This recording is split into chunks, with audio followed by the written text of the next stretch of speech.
This unlocked a memory for me. My mother, well, I was 17 years no contact with her, and my eldest daughter was having her babies, my grandchildren. So my mother was back on the scene because at the time my eldest daughter had a relationship with her, which she no longer has, all of her choice and nothing to do with me. She saw my mother for who she is and decided to also go no contact with her. Anyway, we're all at lunch one day and my mother asked to take a photograph of me. I didn't even think, first of all, anything she asked me, I was transported back to being 9 years old at that point. I was in such a place of still having that fear of her that the bobblehead was working perfectly fine in her favor.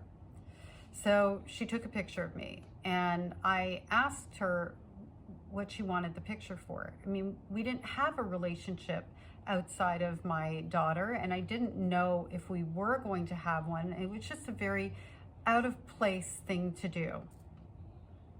Oh, I'm going to send it to blah, blah, blah, her son. I call him her son because he is not my brother anymore and hasn't been in decades. I don't know about that. I don't know what the point of that would have been because we weren't on speaking terms.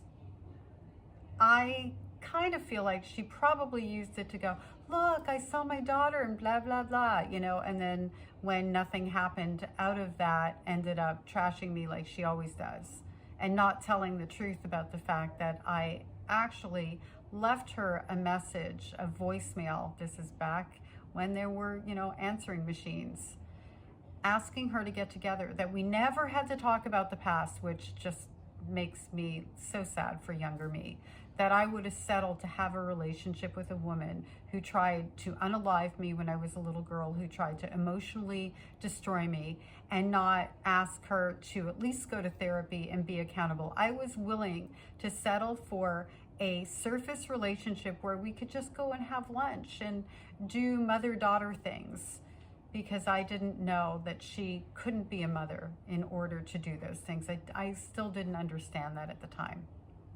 Anyway, anybody else have any weird picture stories? There was no Facebook back then, by the way, so that wasn't a thing. And I guess I should be thankful for that. Who knows what actually happened with the picture, what she did with it, but I'm sure it was something where she could elevate herself in some capacity.